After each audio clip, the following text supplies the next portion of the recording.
You wanted the best. You've got the best podcast, the hottest podcast in the world.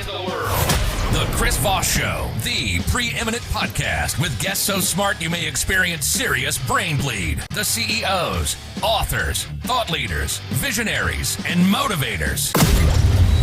Get ready. Strap yourself in. Keep your hands, arms, and legs inside the vehicle at all times, because you're about to go on a monster education roller coaster with your brain. Now, here's your host, Chris Voss. Hi, folks. It's Voss here from the ChrisVossShow.com, the ChrisVossShow.com. Hey, we're coming to you with another great podcast. We certainly appreciate you guys tuning in. Thanks for being here. We've got amazing authors on the show. The title of the new book is The Birth of the Everyday Real Estate Investor. We're going to be talking about that. Just came out November 1st, 2022. But in the meantime, we want you to go refer the show to your family, friends, and relatives. Go to goodreads.com/Chris Voss. Go to youtube.com/Chris Voss. All those places on the internet, you can find us, LinkedIn, and every place in between. We're going to be talking about real estate today, investing, creating wealth, et cetera, et cetera. You may be interested in creating wealth. Last time I checked, everybody's kind of into that sort of thing these days. But we've got Glenn Schwarm and Amber Schwarm on the show with us today. The new book out is The Birth of the Everyday Real Estate Investor, How Real Estate, Not Stocks, Creates Wealth. It's just came out November 1st. You want to order up wherever fine books are sold. Remember, stay out of those alleyway bookstores because you might get shivved or you might, need a tetanus shot. I stubbed my toe and it's turned into a green infection. But other than that, stay out of those alleyway bookstores. Welcome to the show, Glenn and Amber. Thanks for coming on. We certainly appreciate having you. Thanks for having us. We're excited to be here. There you go. And so you've got the new book out, and then you've also doing some things on those interwebages. Give us your .com so people can find those on the interweb, please.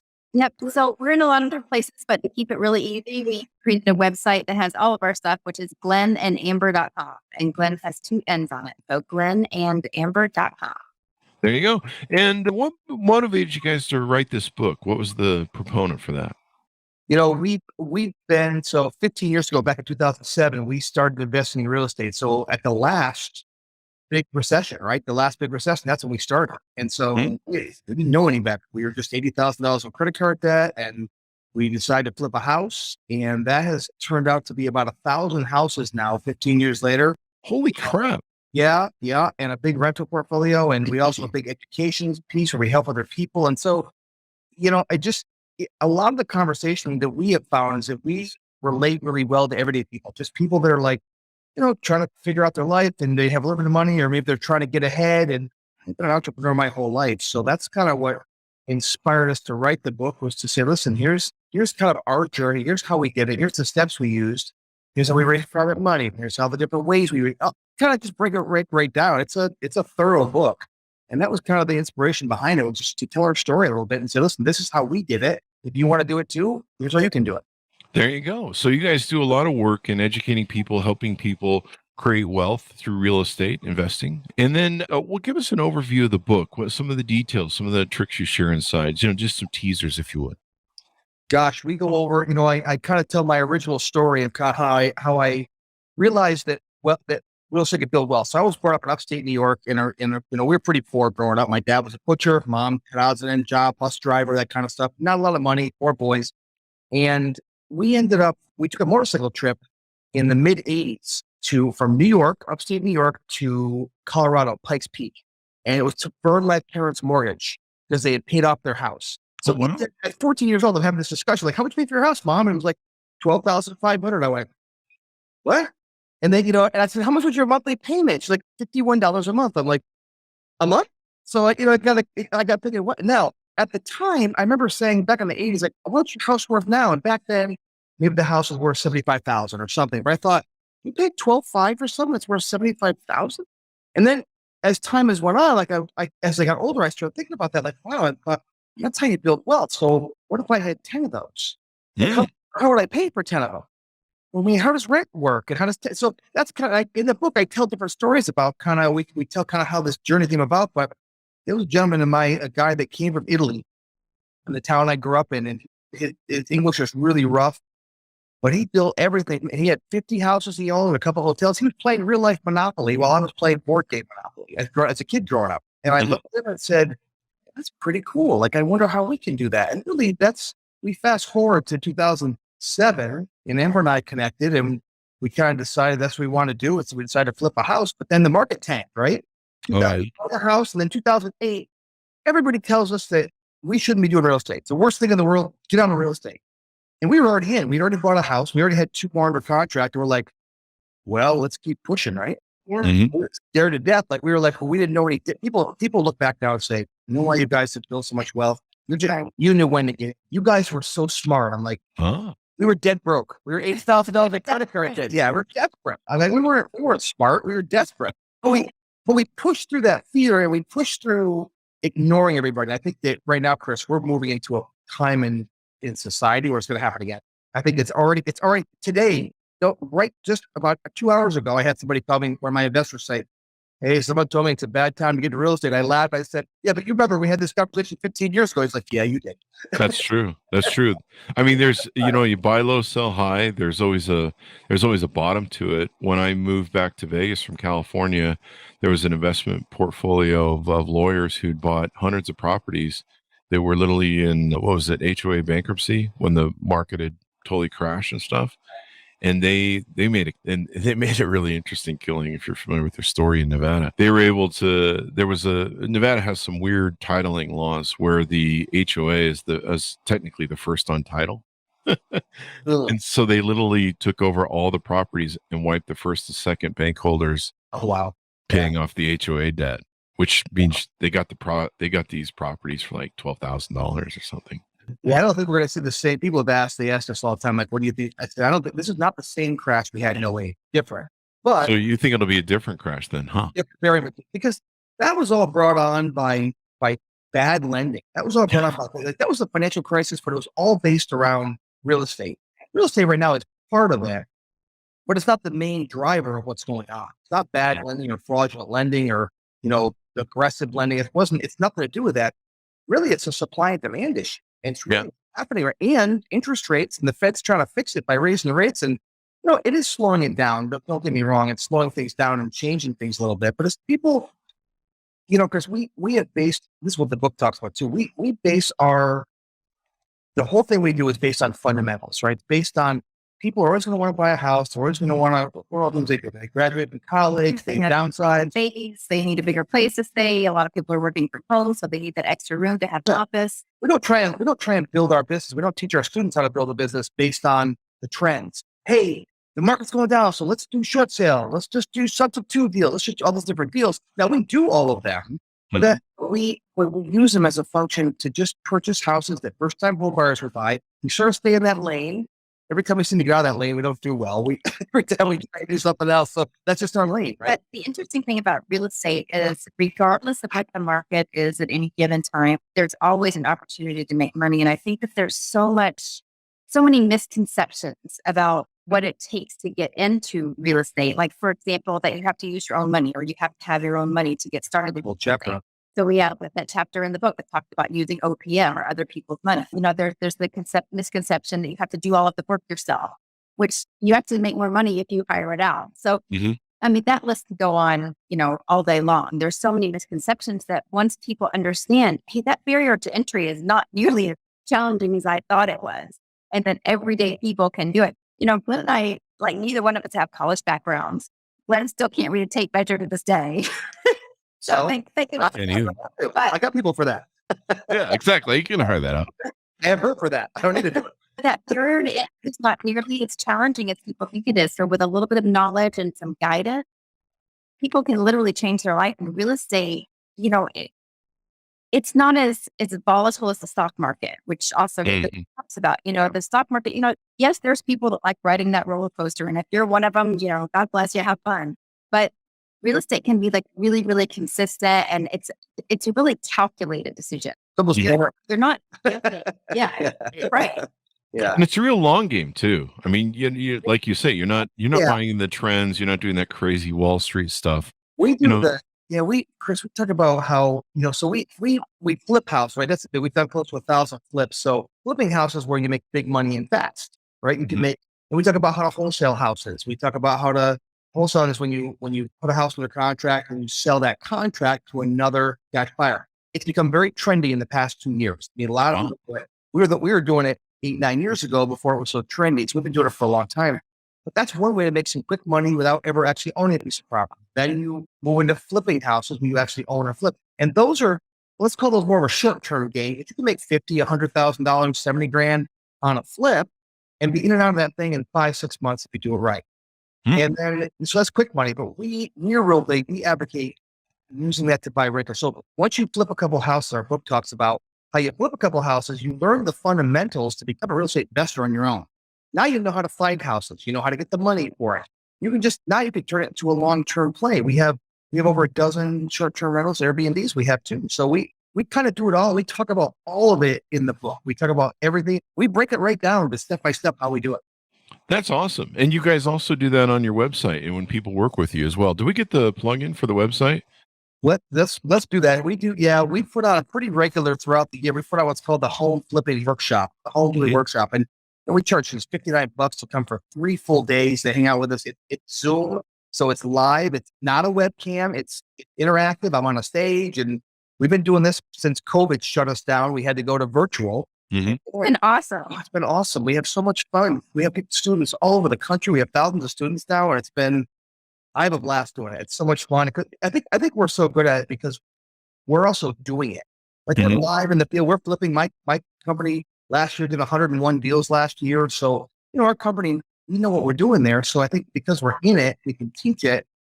And as this market is shifting, which it is right now, I would say shift happens, right? That's what I've been telling people. Shift happens. So it's shifting from a seller's market to a buyer's market. And as it's doing that, you have to know, it used to be the past 2 years, you didn't need a coach.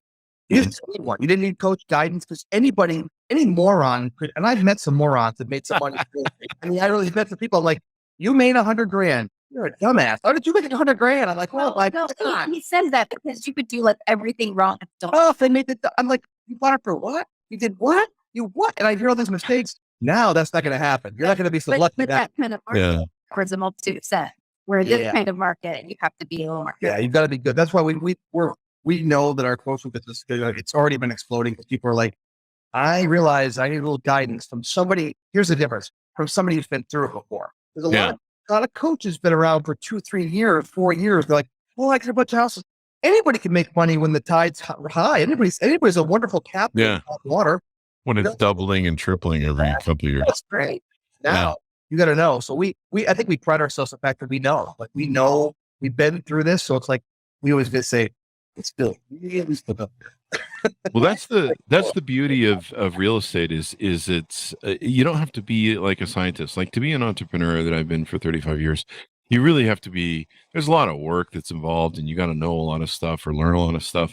With real estate, it's pretty simple and easy for the most part. I mean, the deal working and stuff can get complicated in the variations that you have in the book, but you don't have to go to college for it, basically, I guess is what I'm trying to say. And that's the other thing I love about it is, again, that limits that barrier to entry because it doesn't matter if you're young or old. It doesn't matter what race you are. It doesn't matter if you're a male or a female. It doesn't matter. None of that matters. If you've got that drive and that desire and that will to at least learn what you need to learn and to take action, that's probably the biggest thing is to not let that fear hold you back. And that is the thing that holds most people back is fear. Fear of, failing, fear of succeeding. That will go on all day long too. But you don't have to have anything special. Like anybody can do that. Chris, if you're a lifelong entrepreneur, you know that fear and mindset is the toughest game. And, we're kind of talking about before the show, like when you're writing the book and you get to the end, you're like, am I going to make this thing? If you're pushing through that last percent where it's like, this sucks. But usually success is right after that. And so many people don't even they get to that first big fear and they don't do it. So our tagline in our coaching company is a real estate of mind. Because we believe it's 80% mental and 20% mechanics. And actually at our workshops, we talk about that. Like I give them tools how to help their mindset. Because I tell everybody, if you came for a Get Rich Quick scheme, you're at the wrong place. There's plenty of idiots that'll take your money online. This is real. I say, I'm going to teach you a business plan and it's hard work. So if you're not ready to work hard, you might want to go. So I said, but it's hard work, but I add this. It's hard work, but it's worth it. It's the effort. Yeah, it's not complicated. Like, the biggest challenge of being an entrepreneur is, well, you have a high failure rate. You have a lot of competition and stuff. I imagine you do in real estate, but I have to innovate something. I have to take an widget, I have to innovate it, and then I got to make it priceable and market stuff, and then I got to keep innovating because the market's going to change if I find a successful model. But real estate is something just about everybody can do. Every human being wants a house or a house to live in, start a family in. How much did COVID really change the game of real estate? Because I know a lot of people, we've had a lot of authors and professors on the show have written about how COVID, people, because they're stuck in their home now, they've looked for home expansions and more room and something that maybe will facilitate a home office. And I don't see remote working going away. I see it actually expanding. And it seems like that's actually really creating a lot of demand for homes. And, you live with your spouse originally and you see them maybe, 16 hours a day. If you're lucky, or 18 with your commute. Now you're stuck in the house together and you need a little bit more space to get away from them, I suppose. I don't know. Especially live with me. I want to say him for a few seconds. I felt that coming. I felt like you're right up for that one. I felt like that was going to be. It's like save a marriage or get a bigger house. What should we do? There you go. And a lot of people were moving out of big cities too. Yeah, that's true. Yeah. More neighborhood areas, and that definitely did happen. There are people that are going back into the workforce and not working at home. So I kind of feel like that's going to probably level out some. But the interest rate thing was the thing that really changed, because they're like, let's lower the interest rates to try and stimulate the economy. Well, man, they realized the boom that would cause in housing. Listen, we moved from New York, upstate New York, down. We live on the beach down in Florida. We live in the St. Pete area, so we're on the West Coast, and honestly, the interest rate was so cheap. When I called for this size of a jumbo loan, I'm like, I don't know. That's a lot of money for a house. I don't know. And I called and they're like, well, it's going to be this much. I'm like, what? He goes, yeah. I go, I could easily afford that. Like, what are you talking about? He's like, yeah, because our rate was 2.875. So many people have that. So I think there's some weird things happening in the market too. Like right now, there's a lot of people that don't want to move or they don't need to move, aren't going to move because 90% of people have a 3% or less mortgage rate. And now they have to pick up a 7%, right, or 6%, or they're having to pay a lot of money to buy it down. So that's a dynamic. What we talk about in the book, there's a whole section, I think it's multiple chapters, on motivated sellers, right? So there's 9 different D's that we have as a motivated seller, like death and disease, and divorce and decay and dilapidated and downsized and destination. These are things that make people say, I have to move. I don't necessarily want to move, but I have to move or I have to get rid of this property. And that's where the money is. The money is when somebody says, I don't have time. I don't want to go through the process of putting this on the market, letting people come through. Because now the market's not so hot. Like people are still buying houses, but it's taking people a month to sell their house instead of 1 minute. Yeah. Literally people are having the first day 100 offers. And we had that in upstate here. We had some properties with 20 offers. I'm like, what? Like it was insane. But that's not happening now. It's going back to more of a normal market, but motivated sellers, Chris, they've got to sell. And that's a fundamental we base our business on. That doesn't change. People still die. People still get sick. People still have to move. They get down. So that stuff happens. And now we're going to see more downsizing. We're going to see more of that stuff, more stress in the world. Layoffs are happening. Open door just laid out all over, like hundreds of thousands. 538. Yeah, 15%, I think. So a lot of layoffs are happening. Yeah. We're going to see more of that, I think, coming up. We'll see in the next year, but I think we're going to see a lot more of that happening. And that creates motivated sellers. That's where the money is. People don't understand that you have to get narrowly focused on a sector. And for us, it's the motivated seller. That's the sector that we're on. And we're going to see a lot of people that suddenly realize real estate investing isn't always just that easy. You're going to drop off this thing. And that's more room for us people that are in it. And I think one thing too that's going on right now is people are like freaking out because the interest rates are getting, 6-7% in that range. And they're thinking, oh, this isn't normal. But it really is. The 3 and 4% were that normal. And great for the people that either bought or refied during that time. They lucked out. But that is abnormal to have interest rates that low. We're in right now is more normal. I owned a mortgage company for 20 years. I remember when it hit 9%. I think that was the high. And it goes on fluctuation. We had a abnormally low because of the 2008 crisis, and then the Fed really took way too long to move. Yeah. They should have been moving 6 months, maybe 8 months to a year earlier. But yeah, we're in a really weird place because we still have high job fulfillment according to the reports that come out of the U.S. government. We have these layoffs that are coming on, but they seem to be being picked up. There's a lot of businesses that are still struggling with. I think I was reading up in Boston. It's kind of a sample size, and they use it for the nation. And Bloomberg put out this thing saying a third of small businesses can't pay their rent or didn't pay their rent last month. And I'm like, based it in Boston, so I don't know what's going on in Boston, but that seems like a really high sample size to apply to the nation. But that's how they do these things. And so it's kind of interesting. Everywhere I go here, I mean, I still see jobs. I see people that are teachers. They usually get paid fairly well, quitting to go to work for Amazon. So it's really weird. Normally during these times we have huge layoffs and everything else, but it seems like we have layoffs, but then plenty of jobs, and it's really kind of crazy. Let me ask you this: if you're sitting on like a 2 or 3% mortgage right now, and maybe you have to move because of you have a job someplace else or something like that, is it smarter to maybe try and rent that property out as opposed to selling it? Because you're sitting on a gold mine of a mortgage now. Yeah, we would. I mean, we're house pack rats, right? We've got dozens of houses that we own, not homes. I don't want to act like we have all these homes around the world, but we have rentals. And there's families that permit. So we have lots of those, and they're commercial rates. So they're around 4%. So that's still for commercial rate. That's good.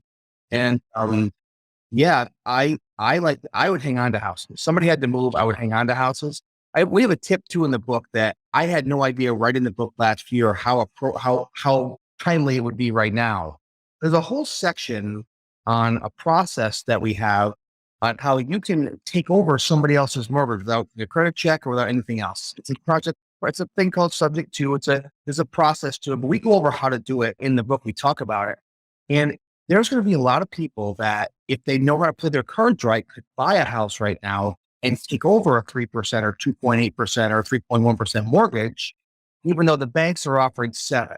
That's what you're listening to, going, the hell's he talking about? But that's one of the clever ways. There's a lot of clever ways to do things legally. You just have to know it's like anything in life, right? If you don't know, you don't know. You don't know what you don't know. So it's something we've been doing for years. We've got many houses we've had for years that we've assumed from people that without credit check, without anything. And there's ways to do it, ways to keep the bank off your back and that kind of stuff. But there's ways to get it done. And we dive in that a little bit at our seminar also in the book. So I had no idea how time appropriate it was going to be though right now. But I think that's going to be, if you want to buy a house, it's probably helpful to know, even for your own resident, like learn how to buy, even for your own residents, get the book and learn how to buy a house at a discount for yourself. You say, listen, I want to buy a house at, 30 cents in the dollar, 50 cents in the dollar, or 70 cents in the dollar, be able to keep a 3% mortgage. It's all in it. That just made me think of something too, when you said you don't know what you don't know. It's kind of funny to me, like when we do, like, for example, like our Facebook marketing, we'll put different ads up for this, that, or the other. And from some of the comments that people make about, oh, well, she made $50,000 profit, but she's going to have to pay, a big chunk of that, the taxes, and 20%, what do you call that? Capital gains taxes and all that stuff. Now, when you structure your business right, and if you're doing it as a business, those taxes don't apply the same way. So it's, again, a case of you don't know what you don't know. So when you do get that education, it just is a game changer for people's lives. Yeah. Oh, yeah. That's why you should order the book. Let's get a plug in, and we'll just do a mid-show plug. Order the book, The Birth of the Everyday Real Estate Investor, How Real Estate, Not Stocks, Creates Wealth. That's what we're doing. Talking with Glenn and Amber today. So people should buy the book. I would imagine with layoffs coming, Goldman Sachs, I don't know. I think he's right half the time, the CEO, Goldman Sachs, but they're predicting the recession will probably go deeper with layoffs. And that thing, their product or vehicle that you mentioned was Section 2. What was it? So subject to it, that's a word we use to describe it in the industry. Okay. Yeah, that might be a great thing for someone who's gotten laid off. I imagine layoffs are going to grow, but usually out of things like this, I mean, this is the time where we get the most innovations.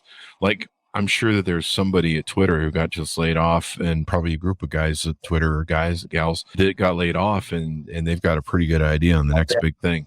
That's usually how it works. VCs right now line up on those people. to pick up whatever their things are, because they know that they probably have their finger on the pulse of something.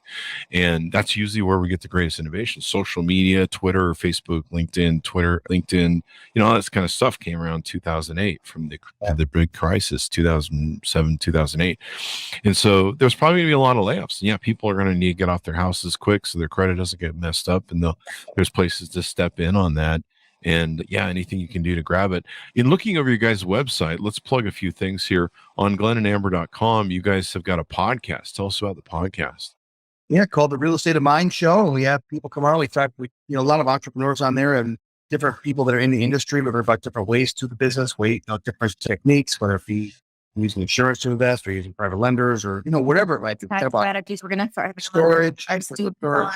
Oh, yes, that's true. We just interviewed one of our students. So I think you should see on the website, November 11th, we have a new show premiering on YouTube, and it's also going to be on the Plex network. I think whatever that is, we have the Plex network coming out, but we have a show called The Big Flipping Break coming out. It's an 8-episode show that we filmed. That was fun during COVID-ish, towards the middle end of COVID.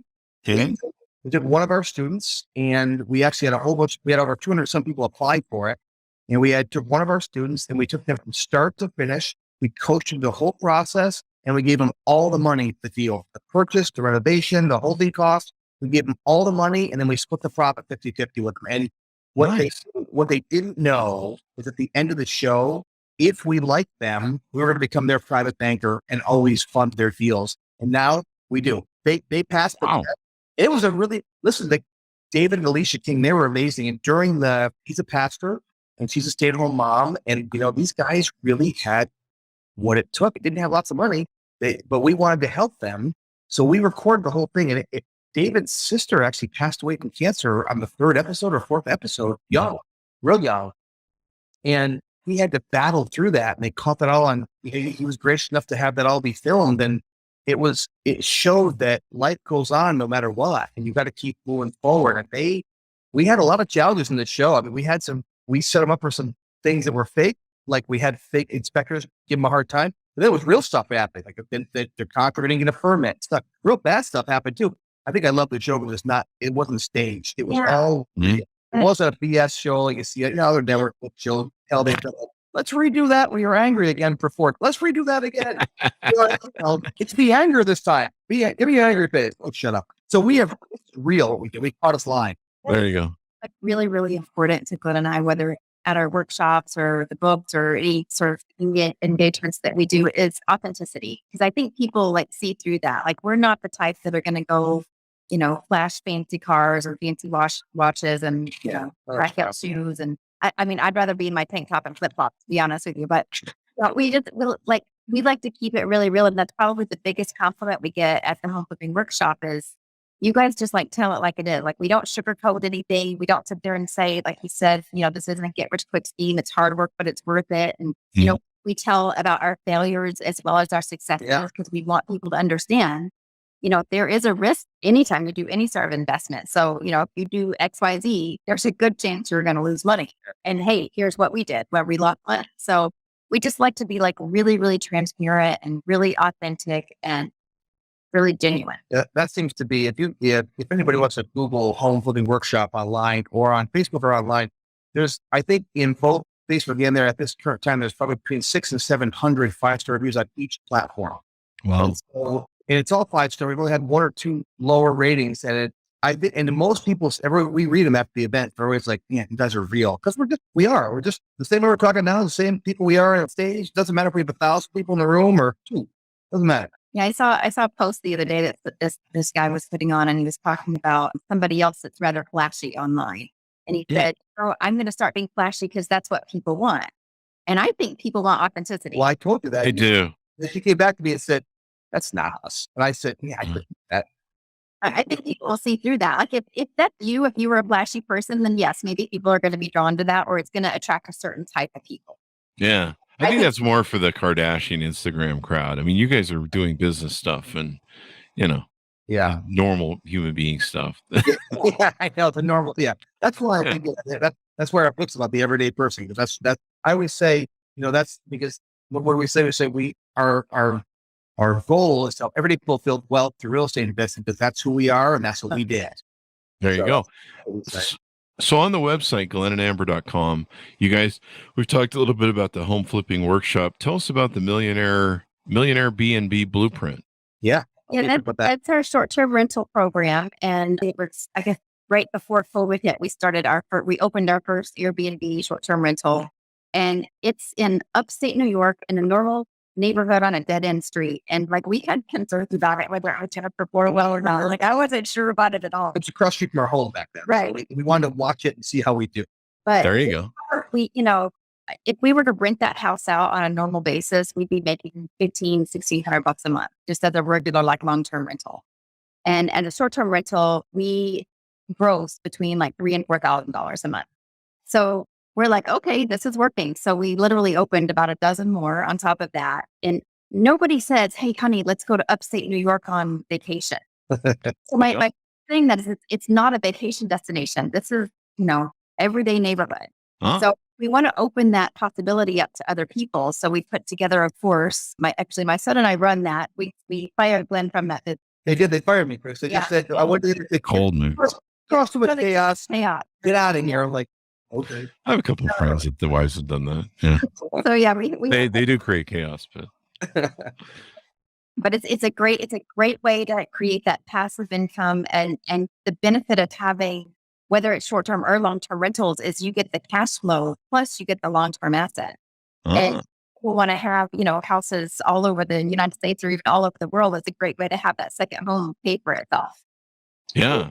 We were here a couple of years ago, right before COVID. Right before COVID. We went to family vacation in Europe, and by the way, don't take 7 people to Europe together. 7 people for 3 weeks, and way too many. Two babies, too much. Yeah. So anyway, that's a whole different story. But we stayed in Airbnbs, and that was sort of a little light bulb when we were like, so when we decided, we should get Airbnbs around the world. I just didn't think they'd work in a regular neighborhood that wasn't a vacation destination. Yeah. But they did. Yeah. We've had it for over 2 years now. So that course takes people from A to Z and teaches them how to start their own short-term rental business successfully.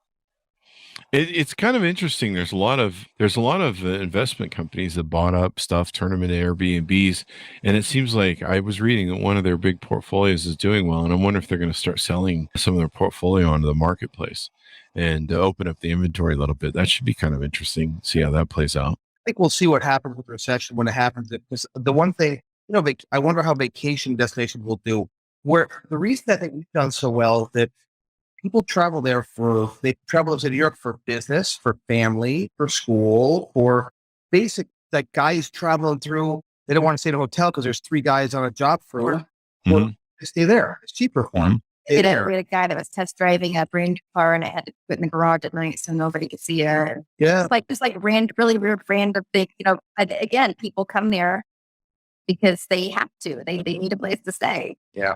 So we'll see with the recession what happens if people stop the vacations. You never know. I agree with you, Chris, although it's a really weird market. It's a very unpredictable, and if anybody tells you they know what's going to happen, they don't know. No one has a crystal ball. And I think we thought right before COVID, the recession was going to hit, and all of a sudden it exploded. Like all of us we belong to some masterminds for real estate. We're all talking about, okay, let's brace for the recession back, 2020. And literally 2020 was like, it's going to be terrible. It's going to be terrible. You sold how many houses? Oh yeah. We're like, what? And people hold on to their jobs because they think of it as this like false sense of security, but they'll lay you off tomorrow if it's not going right for business. So there's really no security there. And I saw a post the other day that struck me, and it was like a list of, I don't know, 5 or 6 things. I don't remember all of them, but it was like, being an entrepreneur is hard. Being a stay-at-home mom is hard. Being a teacher is hard. Owning your own business is hard. Being in real estate is hard. Choose your hard. Well said. Being poor is hard. Being poor is hard. Yeah, being poor is hard. Being poor is hard. Yeah. In fact, they usually take it the hardest because they don't have any other resources. Yeah. Right. So they take it on the chin. I like that. You should guys make a shirt just about anything. I mean, anything you do is hard. Like sometimes I'll be talking to some of the young people in our gaming community, like, oh, that seems like a lot of work. And I'm like, anything, let me give you a tip, kid. Anything of value, anything worth having in this world is hard. So you might as well just put on your big boy pants and shoes I said the same thing in my events. Where I'm speaking, I say anything in life worth anything was never easy to achieve. Yeah. So it's, you just buckle up and know if you want to have wealth, if you want to have passive income, you're going to have to work. It's not going to have to be, I don't care what younger generation, oh, well, I'm going to make a lot. Yeah, it doesn't happen overnight. I'm going to be handed it. Got to work. Mhm. At the end of the day, you can say all you want, but you have to work. That's my opinion. You definitely do. And plus security, gives you security, especially when you've got long-term rentals or long-term, residual income. There's the tax benefits of it as well. You want to touch on that a little bit? Yeah. Yeah. We talk about, in the book, we touch on the tax benefits. I don't, sometimes get lost in that stuff. And I'm not a tax expert, but just depreciation alone helps so much. Oh yeah. Yeah. For 27 and a half years or something like that. So you can depreciate your outputs, and it's a huge thing. I'm in our mastermind. There's people that get to the end of the year and say, look, I got an extra $500-600 I've made. I don't want to pay tax on. Well, let's get that reinvested right away into property.